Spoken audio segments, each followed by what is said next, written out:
मध्य प्रदेश के बहुचर्चित नर्सिंग महाघोटाले मामले में एक के बाद एक नए मोड़ आते जा रहे हैं। घोटाले में सीबीआई अफसरों की संलिप्तता उजागर होने के बाद अब पूरा जांच सवालों के घेरे में खड़ा हो गया है। इसी बीच अब नर्सिंग घोटाले में विसल ब्लोअर रवि परमार ने वर्तमान चिकित्सा शिक्षा मंत्री डेप्यूटी सीएम राजेंद्र शुक्ला को भी कटघरे में खड़ा कर दिया है।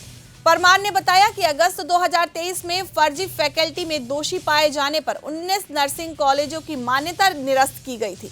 वहीं जब मध्य प्रदेश आयुर्विज्ञान विश्वविद्यालय जबलपुर की मार्च 2024 में कार्य परिषद की बैठक हुई थी, तो स्पष्ट उल्लेख है कि 8 नर्सिंग महाविद्यालय ऐसे हैं जिनकी Madhya Pradesh nurses registration counselling के द्वारा सत्र 2022-23 की मान्यता निरस्त की जा चुकी है।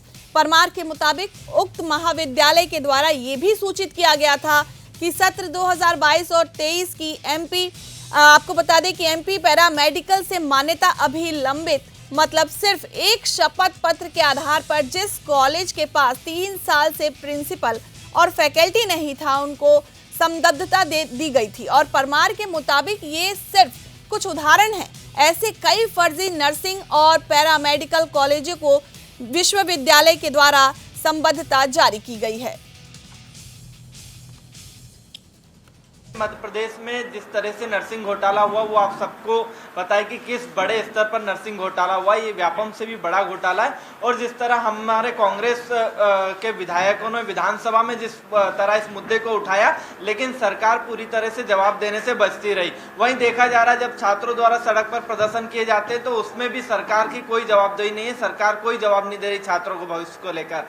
लेकिन अब देखा जा रहा है कि चलती विधानसभा सत्र के बीच में हमने देखा कि कई कॉलेज ऐसे हैं जिनकी पहले मान्यता रद्द कर दी गई थी, उनको दोबारा मान्यता दे दी गई। यह इसी महीने की बात है। मतलब मध्य प्रदेश की सरकार, जो तत्कालीन मंत्री हैं विश्वास सारंग, उनके ऊपर कार्रवाई करने की बजाय और फर्जी नर्सिंग कॉलेज है जो पहले बंद हो चुके थे उनको मान्यता देने का काम कर रही है। तो हम मध्य प्रदेश की सरकार से पूछना चाहते हैं कि मध्य प्रदेश में जो शिक्षा माफिया है वो किस स्तर पर सरकार को पैसा पहुंचाते हैं, तो वो पैसा हम छात्रों से इकट्ठा करके सरकार को पहुंचाना चाहते हैं। और जिस तरह से देखा जा रहा है कि मध्य प्रदेश में लगातार फर्जी नर्सिंग कॉलेज बढ़ते जा रहे हैं और इन कॉलेजों को लगातार संरक्षण मिलता जा रहा है। मैं आपको बताना चाहूंगा, ये कार्य परिषद की बैठक हुई मध्य प्रदेश आयुर्विज्ञान विश्वविद्यालय की, जिसमें इनने 4 जुलाई 2024 को बैठक हुई। मतलब 7 दिन पहले की ये बैठक है। इसमें कॉलेज है Lord Buddha college of paramedical Rewa.